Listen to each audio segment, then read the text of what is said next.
அனைவருக்கும் இனிமையான காலை வணக்கம். 2024ஆம் ஆண்டு அக்டோபர் மாதம் 8ஆம் தேதி செவ்வாய்க்கிழமை உங்களை ஸ்டார் தமிழின் நம் நாடு நிகழ்ச்சியில் சந்திப்பதிலே மகிழ்ச்சியாக இருக்கின்றது. இன்றும் நம் நாடு நிகழ்ச்சியில் நமக்கு கிடைத்த பத்திரிகை செய்திகளை உங்களுக்கு கொண்டு வர நாங்கள் தயாராக இருக்கின்றோம். சரி, இன்னும் இன்று 8ஆம் தேதி 9, 10, 11 இன்னும் 3 நாட்கள் இருக்கிறது வேட்பு மனுக்களை தாக்கல் செய்வதற்கு. எனவே வேட்பு மனுக்களை தாக்கல் செய்வதற்கு முன்னதாக கட்டுப்பணம் செலுத்த வேண்டி வரும். அந்த கட்டுப்பணத்தை நேற்றைய தினமும் பல சுயேட்சை குழுக்களும் பல அரசியல் கட்சிகளும் கட்டுப்பணத்தை பல மாவட்டங்களில் செலுத்தியிருந்தார்கள். எனவே தொடர்ச்சியாக வேட்புமனு தாக்கலும் செய்யப்பட்டது. எனவே 11ஆம் தேதி வரை காலம் இருக்கின்றது. எனவே 3 நாட்கள் இருக்கின்றது. அவசரப்பட தேவையில்லை என்று கடைசி வரைக்கும் இருக்காமல், தேர்தலிலே நீங்கள் போட்டியிட போகின்றீர்களா, பாராளுமன்றத்திலே உங்களது குரல் ஒலிக்க வேண்டுமா, உடனடியாக சென்று வேட்புமனுக்களை தாக்கல் செய்யுங்கள். என்னடா இது, இந்த கடையில் போயிட்டு உடனடியாக பொருளை வாங்கி கொள்ளுங்க என்ற மாதிரி இவர் சொல்கிறாரே அப்படின்னு நீங்கள் நினைக்கலாம். காரணம், அந்த அளவுக்கு ஆகிவிட்டது. யாரும் எவரும் தேர்தலில் போட்டியிடலாம், எந்த தகுதியும் அதற்கு தேவையில்லை என்ற ஒரு நிலைமை மாறிக்கொண்டிருக்கின்றது. இப்படி ஒரு நிலைமை வரக்கூடாது என்பதுதான் ஊடகங்களின் பொறுப்பாக இருக்கின்றது. காரணம், இப்படி தூய்மையாக பாராளுமன்றம் இப்பொழுது இருக்கின்றது. 225 பேரும் இல்லாமல் பாராளுமன்றம் மிக தூய்மையாக இருக்கின்றது. பாராளுமன்றம் கலைக்கப்பட்ட நாள் முதல் இன்று வரை. எனவே நவம்பர் 14ஆம் தேதிக்கு பிறகு நீங்கள் பாராளுமன்றத்திற்குள் அனுப்பும் நபர்கள் மிளகாய்த்தூளை கொண்டு போகாத நபர்களாக இருக்க வேண்டும், தண்ணீர் போத்தலை தூக்கி எறியாத நபர்களாக இருக்க வேண்டும், கத்தியை கொண்டு போகாத நபர்களாக இருக்க வேண்டும், மைக் வயரை, ஒளிவாங்கியின் வயரை பிடுங்கி எரியாதவர்களாக இருக்க வேண்டும். பார்த்து கொள்ளுங்கள், இவர்களை மீண்டும் அனுப்பிட வேண்டாம். சரி, இப்படி இருக்கும்போது குற்றச்சாட்டுகளை நிரூபிக்க வேண்டும். மஹிந்த ராஜபக்ச கோரிக்கை. ஜனாதிபதி அனுரகுமாரவிடம் மஹிந்த ராஜபக்ச கோரிக்கை. பொது தேர்தலில் நாம் வெற்றி பெறும் சாத்தியம் உள்ளது. இருப்பினும் அதற்கு அனைவரும் அர்ப்பணிப்புடன் செயற்பட வேண்டும். தேர்தல் பிரசார காலத்தில் எம்மீது சுமத்திய குற்றச்சாட்டுக்களை சட்டத்தின் முன்னிலையில் உறுதிப்படுத்துங்கள் என ஜனாதிபதியிடம் வலியுறுத்துகிறேன் என்று முன்னாள் ஜனாதிபதி மஹிந்த ராஜபக்ச தெரிவித்தார். பொதுஜன பெரமுனவின் காரியாலயத்தில் நேற்று திங்கட்கிழமை இடம்பெற்ற வேட்புமனு தாக்கல் நேர்காணலை பார்வையிட்டதன் பின்னர் ஊடகங்களுக்கு கருத்து தெரிவிக்கையில் தான் அவர் இவ்வாறு தெரிவிக்கிறார். நாட்டு மக்களுக்கு வழங்கிய வாக்குறுதிகளை ஜனாதிபதி நிறைவேற்ற வேண்டும் என்று வலியுறுத்துகிறேன். ஏனெனில் பாரிய எதிர்பார்ப்புக்கு மத்தியில் மக்கள் ஆட்சி மாற்றத்தை ஏற்படுத்தியுள்ளார்கள். நாட்டுக்கும் நாட்டு மக்களுக்கும் சிறந்ததாக அமையும் தீர்மானங்களுக்கு நிபந்தனையற்ற ஒத்துழைப்பு வழங்குவோம். நாட்டு மக்கள் தோற்றுவித்துள்ள புதிய ஆணையை மதிக்கிறேன். இடம்பெறவுள்ள பொது தேர்தல் தீர்மானமிக்கது. தேர்தலில் வெற்றி பெறும் சாத்தியம் உள்ளது. இருப்பினும் அதற்கு அனைவரும் அர்ப்பணிப்புடன் செயற்பட வேண்டும் என்பதை வலியுறுத்தியுள்ளேன் என்றும் மஹிந்த ராஜபக்ச சொல்கிறார். இப்போ கடந்த வாரம் நாமல் ராஜபக்ச சொல்லியிருந்தார், உகாண்டாவில் எமக்கு பணம் இருப்பதாக கூறினீர்கள், வீடு இருப்பதாக கூறினீர்கள், சொத்து இருப்பதாக கூறினீர்கள். எனவே உகாண்டாவில் இருக்கக்கூடிய வீட்டையும், உகாண்டாவில் இருக்கக்கூடிய சொத்தையும், உகாண்டாவில் இருக்கக்கூடிய டொலரையும் இலங்கைக்கு கொண்டு வாருங்கள் என்று அனுரகுமார திசாநாயக்கவுக்கு வேண்டுகோள் விடுத்தார். இன்றைய பத்திரிகையின் பிரதான தலைப்புச் செய்தியாக மஹிந்த ராஜபக்ச சொல்கிறார், குற்றச்சாட்டுகளை நிரூபிக்க வேண்டும். இதற்கு முதல் எனக்கு ஞாபகம் இருக்கிறது, ஒரு தேர்தல் பிரசார கூட்டத்திலே மஹிந்த ராஜபக்ச பேசியிருந்தார். இந்த கையில் இந்த பகுதிக்கு மேல் கரை இருந்தால் இந்த கையை நான் ஊழல் செய்திருந்தால் கையை வெட்டி வீசுவேன் என்று சொல்லியிருந்தார். எனவே இப்பொழுதும் அவர் அதை தான் சொல்கின்றார், நாங்கள் குற்றம் செய்யவில்லை, அப்படி குற்றச்சாட்டுகளை மீது இருந்தால் அதை நிரூபிக்க வேண்டும் என்று சொல்கின்றார். ஆணைக்குழுக்களின் அறிக்கைகளை ஜனாதிபதி பகிரங்கப்படுத்த வேண்டும். உயிர்த்த ஞாயிறு குண்டு தாக்குதல் தொடர்பில் உதய கம்மன்பில கோரிக்கை. இவர்தான் தற்போது அதாவது தேசிய மக்கள் சக்தியின் 120 ஆசனங்களை பெறும் என்று கூறியவர். உயிர்த்த ஞாயிறு குண்டு தாக்குதல்களுடன் தொடர்பு படுத்தி புலனாய்வு பிரிவின் மீது முன்வைத்த குற்றச்சாட்டுகளை ஆராய்வதற்கு ஓய்வு பெற்ற நீதியரசர் இமாம் மற்றும் ஓய்வு பெற்ற நீதியரசர் HMJ அல்விஸ் ஆகியோர் தலைமையில் நியமிக்கப்பட்ட இருவேறான ஆணைக்குழுக்கள் சமர்ப்பித்த அறிக்கைகளை ஜனாதிபதி அனுரகுமார் திசாநாயக்க பகிரங்கப்படுத்த வேண்டும். இந்த 2 அறிக்கைகளிலும் பல முக்கிய விடயங்கள் குறிப்பிடப்பட்டுள்ளன என்று பிவித்துரு எல உரிமை கட்சியின் தலைவரும் முன்னாள் பாராளுமன்ற உறுப்பினருமான உதய கம்மன்பில தெரிவிக்கிறார். பகிரங்கப்படுத்துங்கள் ஜனாதிபதியே, பகிரங்கப்படுத்துங்கள் என்று தெரிவிக்கிறார். அதே நேரத்தில்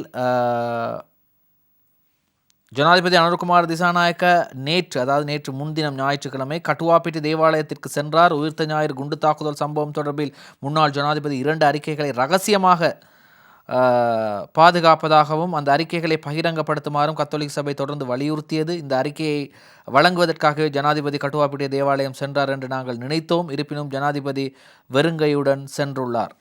எனவே ஜனாதிபதியிடம் அந்த அறிக்கை இருக்கின்றது. அந்த முக்கியமான அறிக்கையை வெளிப்படுத்துங்கள், அதில் என்ன ஐயா இருக்கின்றது என்று இப்போ எல்லோரும் கேட்க ஆரம்பித்துட்டாங்க. குறிப்பாக இந்த உதய கம்மன் பிள்ளை கேட்குறார். இப்பொழுது கூட இந்த உதய கம்மன் பிள்ளை பேசப்படுவதற்கான முக்கியமான காரணம் 120 ஆசனங்களை தேசிய மக்கள் சக்தி திசை காட்டி மாலி மாவ பெறும் என்று இந்த உதய கம்மன் பிள்ளை கூறியிருந்தார். இப்படி இருக்கும்போது தான் அவர் இதையும் கூறியிருக்கின்றார். மஹிந்தவின் இல்லத்திற்கு மின் துண்டிப்பு, 30 வருடகால யுத்தத்தை முடிவுக்கு கொண்டு வந்து ஒட்டுமொத்த மக்களுக்கு மின்சாரத்தை வழங்கிய முன்னாள் ஜனாதிபதி மஹிந்த ராஜபக்சவின் இல்லத்தின் மின் இணைப்பை துண்டிப்பதும் அவருக்கான பாதுகாப்பை குறைப்பதும் முறையற்றது. இவ்வாறான தீர்மானங்களை எடுக்கும்போது ஒரு முறைக்கு 2 தடவைகள் சிந்திக்க வேண்டும் என ஸ்ரீலங்கா பொதுஜன பெரமுனவின் பொதுச் செயலாளர் சாகர காரியவசம் தெரிவித்தார். அரசியல் கட்சி ஒன்று எதிர்க்கட்சியில் இருக்கும்போது எவ்விதமான வரையறைகளும் இல்லாமல் வேண்டிய அளவுக்கு அரசாங்கத்தின் மீதும் ஆட்சியாளர்கள் மீதும் குற்றச்சாட்டுகளை முன்வைக்கலாம். தற்போது ஆட்சியில் உள்ள அரசியல் கட்சி கடந்த காலங்களில் அவ்வாறே செயற்பட்டது. அதிகாரத்துக்கு வந்ததன் பின்னர் மக்களிடம் பொய்யுரைக்க முடியாது. ஜனாதிபதி தேர்தல் காலத்தின் போது முட்டை உற்பத்தியுடனான கடைகள் வெதுப்பகங்கள் மூடப்பட்டிருந்தன.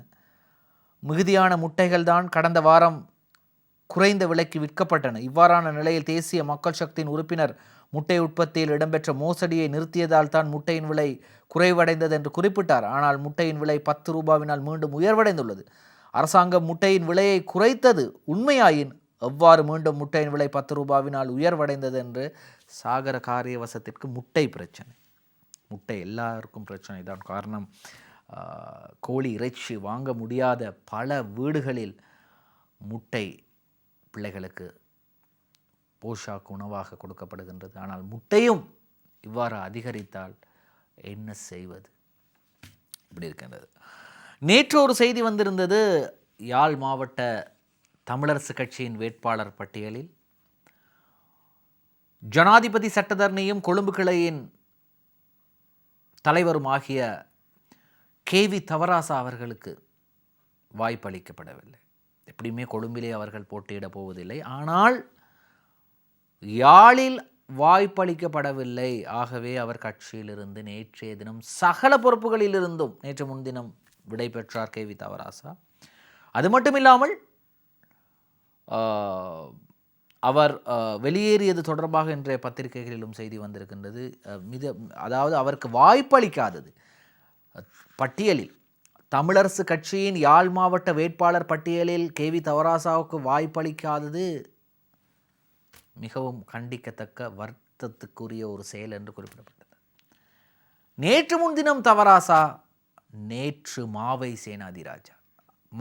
சேனாதிராஜாவும் பதவியிலிருந்து விலகிவிட்டார்.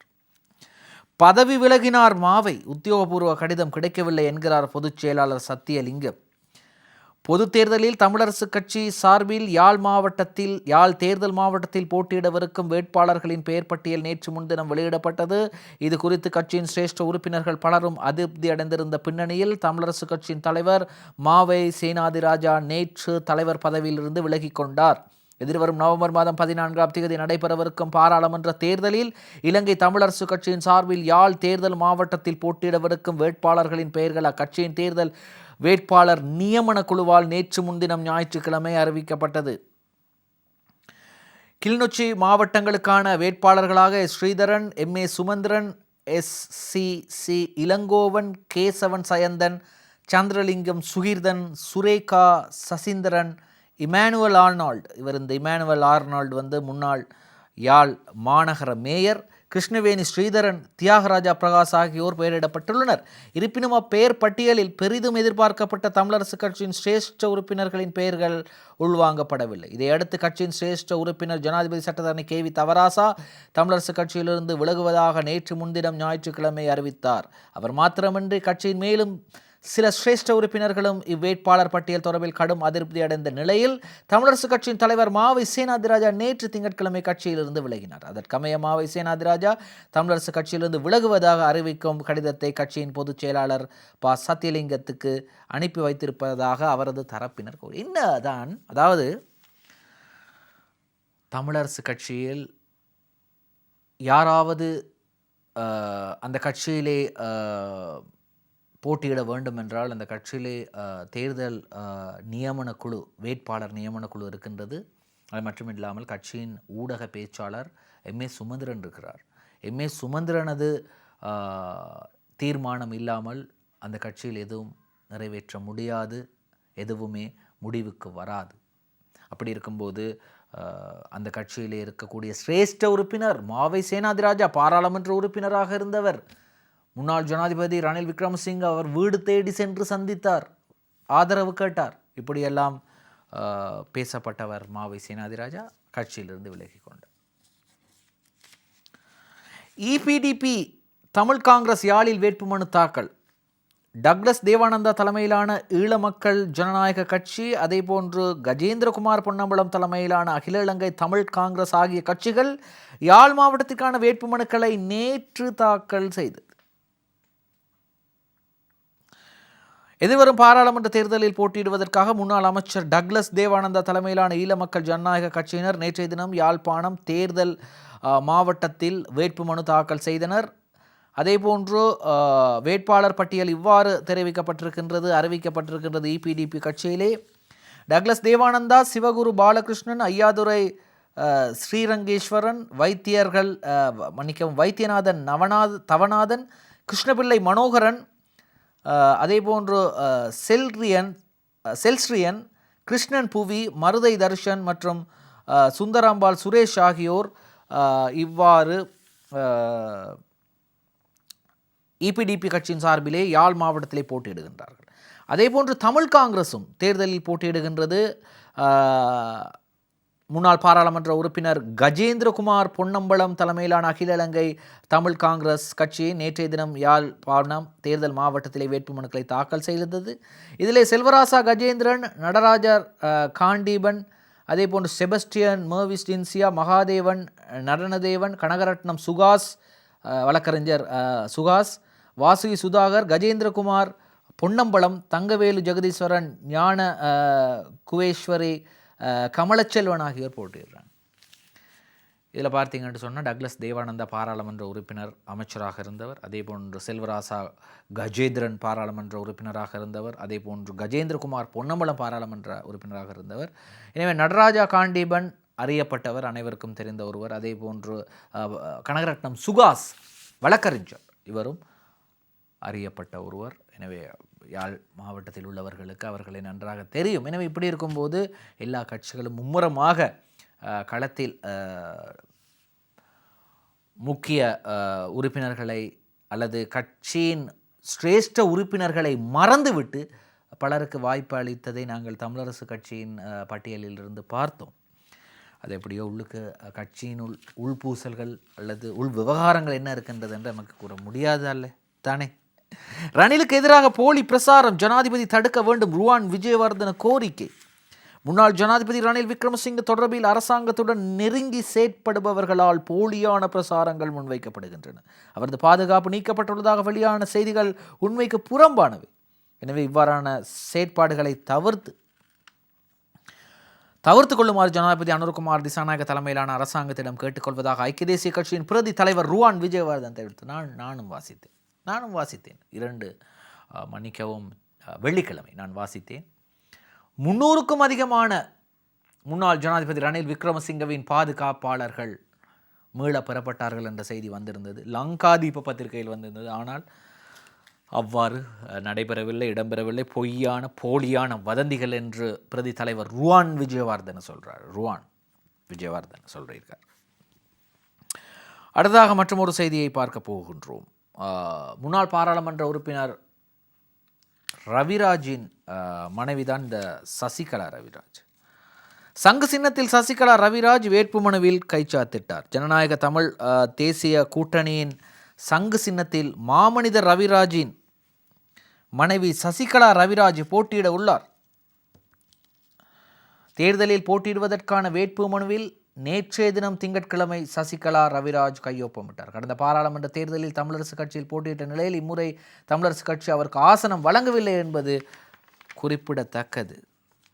ஆனால் கடந்த தடவையும் ஒரு பிரச்சனை ஏற்பட்டிருந்தது. அதை நாங்கள் செய்தியாக வந்திருக்கின்றது. நாங்கள் அந்த செய்தியை பார்த்துவிட்டு வரலாம். சசிகலா ரவிராஜ் கூறியிருக்கும் அந்த செய்தி இன்றைய வீரகேசரி பத்திரிகையிலே வெளியாகி இருக்கின்றது. அந்த செய்தியை நாங்கள் பார்க்கலாம், என்ன சசிகலா ரவிராஜ் குறிப்பிட்டிருக்கின்றார் என்று சொல்லி. அதே போன்று அவர் கடந்த முறை தேர்தலில் போட்டியிட்டார். இம்முறை தேர்தலில் அவருக்கு வாய்ப்பு வழங்கப்படவில்லை. அது பல காரணங்கள் இருக்கின்றது அவருக்கு வாய்ப்பு வழங்கப்படாததற்கான காரணம். தமிழரசு கட்சியில் சந்தர்ப்பம் கிடைக்காததால் பொருத்தமான கட்சியில் களமிறங்குகிறேன், சசிகலா ரவிராஜ் தெரிவிப்பு. தமிழரசு கட்சியின் யாழ் தேர்தல் மாவட்ட வேட்பாளர் பட்டியலில் பெயர் உள்வாங்கப்படாததன் காரணமாக ஜனநாயக தமிழ் தேசிய கூட்டணியின் சார்பில் சங்கு சின்னத்தில் போட்டியிட தீர்மானித்திருக்கின்றேன் என்று சசிகலா ரவிராஜ் தெரிவித்திருக்கின்றார். எனவே கடந்த முறை தேர்தலில் அவர் போட்டியிட்டிருந்தார். எனவே இம்முறையும் தேர்தலிலும் அவர் களமிறங்குகின்றார். பொறுத்திருந்து பார்ப்போம் அவரது வெற்றி எப்படி இருக்கின்றது என்று சொல்லி. காரணம், இந்த சங்கு சின்னம் என்பது வடக்கு மற்றும் கிழக்கு நாடு முழுவதும் ஒரு தெரிந்த ஒரு சின்னம். காரணம், அந்த சின்னத்தில் தான் பாக்கை செல்வம் அரியநேத்திரன் போட்டியிட்டார். எனவே இப்பொழுது அதே சின்னத்தில் தான் சசிகலா ரவிராஜ் போட்டியிடுகின்றார். அவர் வெற்றி பெறுவாரா என்பதை பொறுத்திருந்து பார்ப்போம். இப்பொழுது தினேஷ் குணவர்தன முன்னாள் பிரதமர் தலைமையிலான அணியினர் சிலிண்டர் சின்னத்தில் போட்டி பார்க்கலாம். தினேஷ் குணவர்தன அணியும் சிலிண்டரில் களமிறங்க முடிவு. முன்னாள் பிரதமர் தினேஷ் குணவர்தன தலைமையிலான பொதுஜன ஐக்கிய சுதந்திர முன்னணி பாராளுமன்ற தேர்தலில் புதிய ஜனநாயக கூட்டணியின் சிலிண்டர் சின்னத்தில் களமிறங்க தீர்மானித்துள்ளது. எனினும் முன்னணியானது மாகாண சபை மற்றும் உள்ளூராட்சி தேர்தல்களில் தனித்து போட்டியிட உள்ளதாகவும் அறிவித்துள்ளது. இப்படிதான் கடந்த 2 தினங்களுக்கு முன்னர் ஸ்ரீலங்கா சுதந்திர கட்சியின் தலைவர் நிமால் சிறிபால்டி சில்வா முன்னாள் அமைச்சர் தெரிவித்தார், நாங்களும் இந்த தேர்தலில் சிலிண்டர் சின்னத்தில் தான் போட்டியிடுவோம், ஆனால் உள்ளூராட்சி மன்ற தேர்தல் மாகாண சபை தேர்தல்கள் வரும்போது நாங்கள் தனித்து போட்டியிடுவோம் என்று குறிப்பிட்டார். காரணம் நன்றாக தெரியும், உள்ளூராட்சி மன்ற தேர்தலாக இருக்கட்டும், அதே போன்று மாகாண சபை தேர்தலாக இருக்கட்டும், இதற்கு அவ்வளவாக வாக்குகள் தேவைப்படாது மாகாண சபைக்கும் உள்ளூராட்சி மன்றத்திற்கும் வருவதற்கு. ஆனால் பாராளுமன்ற தேர்தல் அப்படி அல்ல. அதிலே நீங்கள் அதிகப்படியான வாக்குகளை பெற வேண்டும், அதிகப்படியான விருப்பு வாக்குகளை பெற வேண்டும், பெரிய மாவட்டம், அந்த மாவட்டத்திலே களமிறங்க வேண்டும், இப்படியெல்லாம் இருக்கிறது. சரி, நுவரெலியா மாவட்டத்தில் வன்னி மாவட்டத்தில் யானை சின்னத்தில் போட்டி. நுவரெலியா வன்னி மாவட்டங்களில் ஐக்கிய தேசிய கட்சி யானை சின்னத்தில் போட்டி. ஐக்கிய தேசிய கூட்டணி பாராளுமன்ற தேர்தலில் சிலிண்டர் சின்னத்தில் போட்டியிடுகின்ற போதும் தமிழ் மக்கள் செறிந்து வாழும் நுவரெலியா மற்றும் வன்னி மாவட்டங்களில் யானை சின்னத்தில் போட்டியிடுவதற்கு தீர்மானித்ததாக ஐக்கிய தேசிய கட்சியின் தவிசாளர் வஜிர அபேவர்தன தெரிவித்தார். பாராளுமன்ற தேர்தலில் போட்டியிடுவதற்காக ஐக்கிய தேசிய கட்சி முன்னெடுத்து வரும் நடவடிக்கை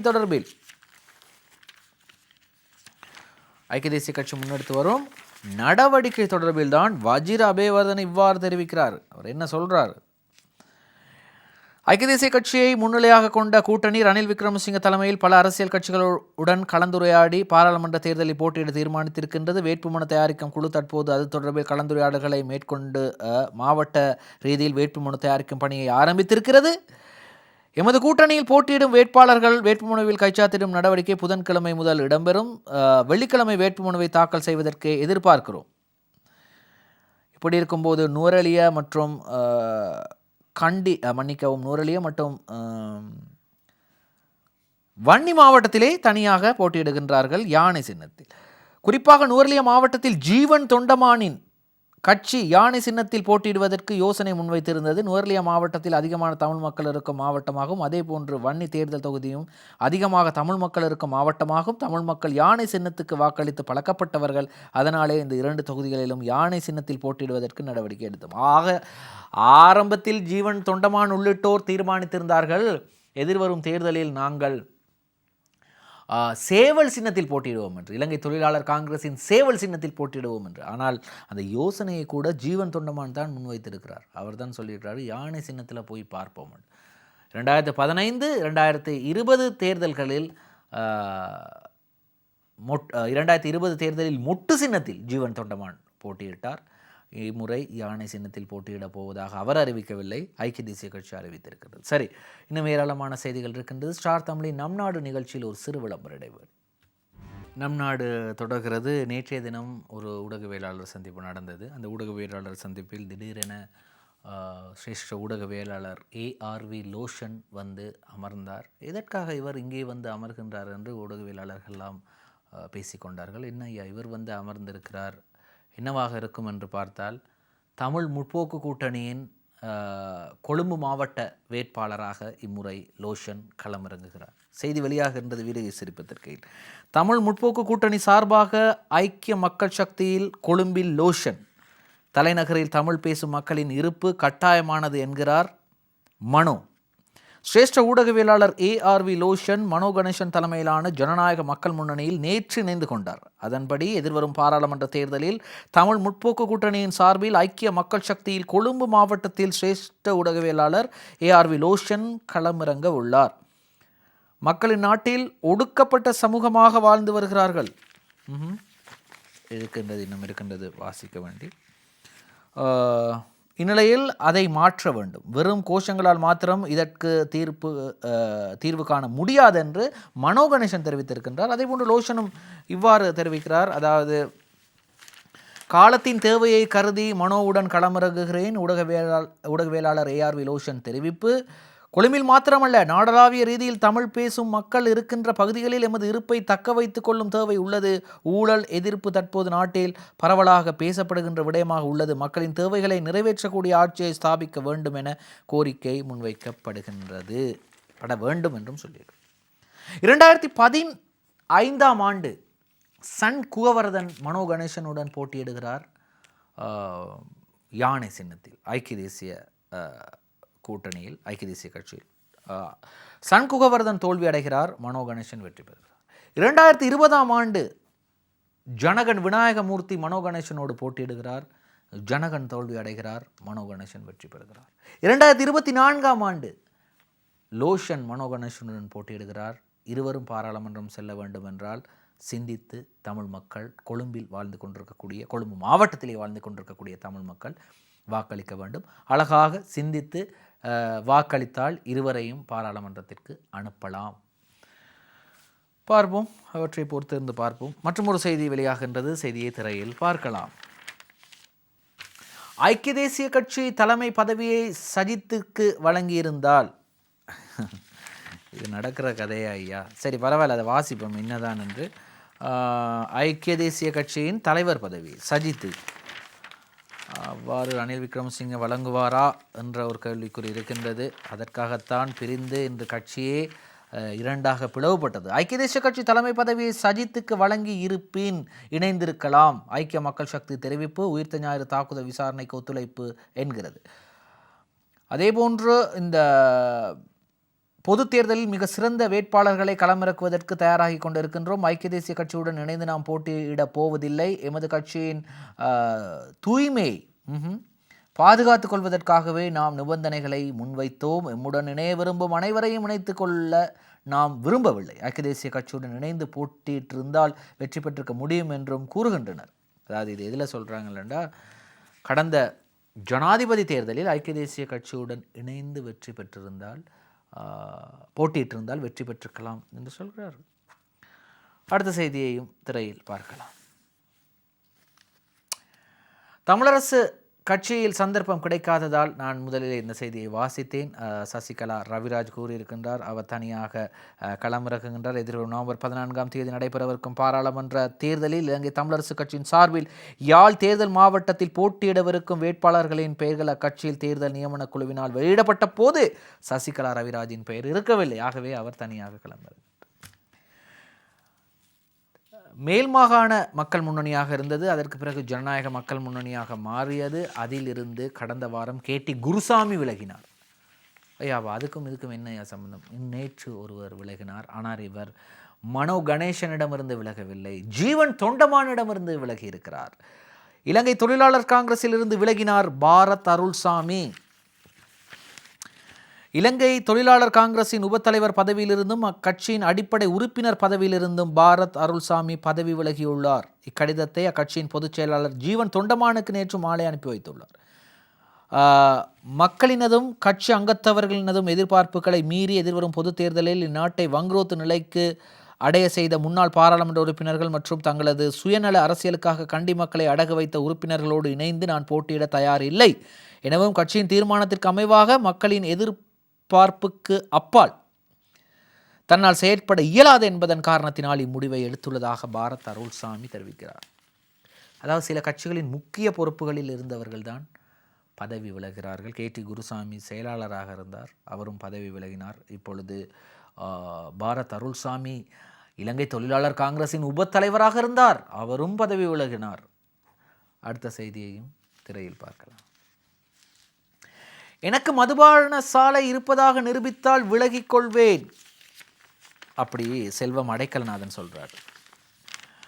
எனக்கு மதுபான சாலை இருப்பதாக தெரிவித்து வருகின்றனர், இது உண்மை என நிரூபிக்கப்படுமானால் நான் இம்முறை பாராளுமன்ற தேர்தலில் போட்டியிடுவதிலிருந்து விலகிக் கொள்வேன் என்று இலங்கை தமிழரசு கட்சியின் முன்னாள் வன்னி மாவட்ட பாராளுமன்ற உறுப்பினர் தமிழீழ விடுதலை இயக்கத்தின் தலைவருமான செல்வம் அடைக்கலநாதன் தெரிவிக்கிறார்.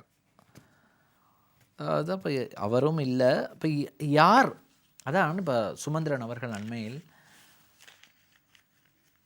ஜனாதிபதி அனுரகுமார திசாநாயக்கவை சந்தித்தார், அதாவது வாழ்த்து தெரிவிப்பதற்காக சந்தித்தார், ஜனாதிபதி தேர்தலில் வெற்றி பெற்றதற்காக. அப்போது சுமந்திரன் கேட்டுக்கொண்டார், உங்களிடம் நான் கேட்பது தேர்தலுக்கு முன்னதாக மதுபான சாலை அனுமதி பத்திரம், பார் லைசன்ஸ் யார் யாருக்கு வழங்கப்பட்டது என்பது குறித்து தயவு செய்து நீங்கள் அறிக்கை வெளியிடுங்கள், தயவு செய்து நீங்கள் அறிக்கை வெளியிடுங்கள், அந்த பெயர்களை வெளியிடுங்கள் என்று.